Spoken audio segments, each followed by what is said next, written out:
안녕하십니까. 성북권의 혼술입니다.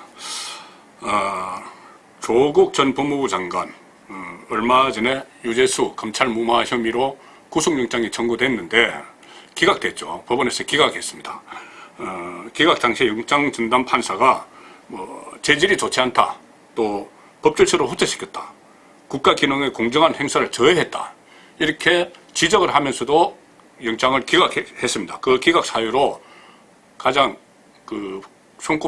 가장 먼저 꼽힌 것이 부인 정경심 씨가 다른 사건으로 구속돼 있다.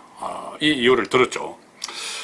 그 당시 그런 말이 나돌았습니다. 왜 그 정경심 씨가 그동안 건강이 좋지 않다, 이렇게 이야기를 하면서 병보석을 신청하지 않았을까? 그 신청하지 않은 이유가 아마 이 부인이 구속되어 있으면 부부를 잘 구속시키지 않기 때문에, 동시 구속시키지 않기 때문에 조국 구속을 면하기 위해서 그러지 않았을까? 그렇다면은 일단 영장이 기각됐으니까는 정경심 씨가 보석을 신청하지 않을까? 그런 예상이 나왔는데 오늘 8일 보석을 신청을 했습니다. 실제로 조국 사건 관련 하나는 지금 영장 1차로 기각되고, 또 가장 먼저 시작된 일가 비리 의혹, 여기에 대해서는 검찰이 불구속 기소를 했죠. 이 상황에서 이렇게 좀 정리가 되니까, 조국 씨에 대한 이 신병 문제가 좀 정리가 되니까는 정경심 씨가 전격적으로 보석 신청을 했는데, 자, 서울중앙지법 형사합의 25부입니다. 송인건 부장판사죠. 담당 부장판사는 송인건 부장판사입니다. 자, 어떻게 될까요? 일단 정경심 씨가 보석을 신청을 했는데, 이 증거인멸의 우려가 있고, 그동안 또 증거인멸 시도가 있었지 않습니까? 자택에 하드 디스크를 교체를 하고, 교수 연구실에 또 피체를 반출을 하고, 이런 증거인멸을 했던 흔적이 있고, 또 조국 씨가 또 지금 기소된 상태에서 서로 말을 맞출 수가 있습니다. 석방이 되면.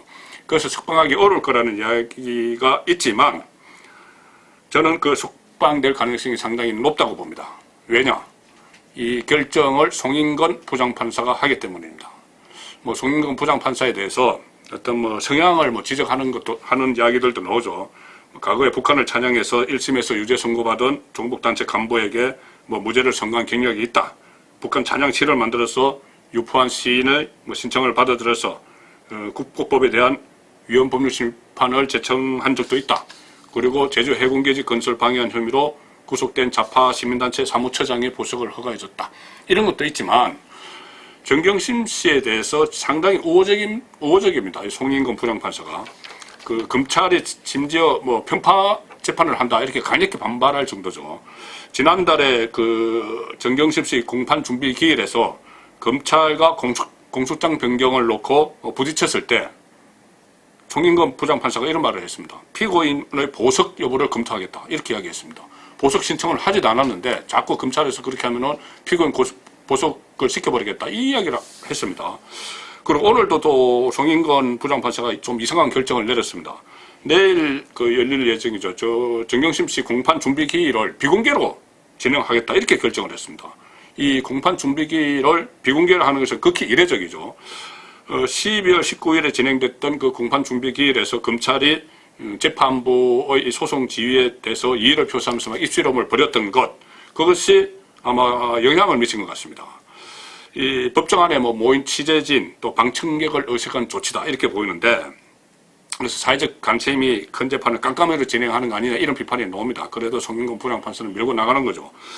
자, 실제로 정경심 씨가 또 왜 이 시점에 보석을 신청했느냐 따지고 보면 이렇습니다. 지금 재판장인 송인건 부장판사가 2017년 2월에 서울중앙지법에 부임을 해서 2년이 됐습니다.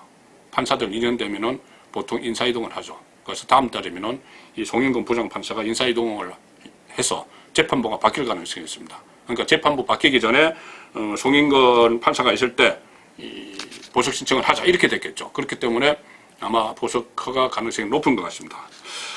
자, 온 가족이 사회적 비판을 받고 있는데, 어떤 반성을 하는 모습을 보이거나 자성하는 모습을 보이는 것이 아니고 법망을 교묘하게 이용하는 그런 행태들이 계속 나타나고 있죠. 조국 씨 본인도 법대 교수, 법무부 장관, 청와대 민정수석을 지냈으면서 본인이 불리하다고 가족 비리를 수사하는 검찰에 가서는 묵비권을 행사하고, 유재수 감찰 무마 사건 여기 가서는 또 본인이 적극적으로 방어하면서 술술 다 이야기하고 오히려 그 책임을 뭐 백원우 당시 부하였던 민정비서관에게 떠넘기고 이런 행태를 보였습니다.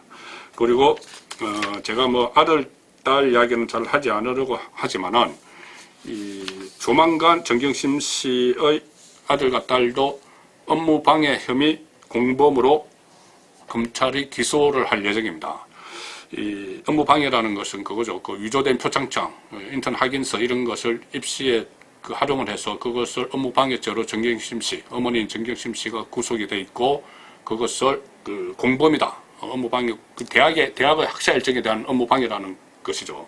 그리고 또 이 두 아들, 딸에 대해서는 뭐 위조 공문서 행사, 같이 행사했으니까 위조 공문서 행사를 공범으로 적용할 수 있는지 검토 중이고 또 검찰은 위조까지 아들과 딸이 엄마와 함께 위조까지 했는지 그것도 수사 중입니다.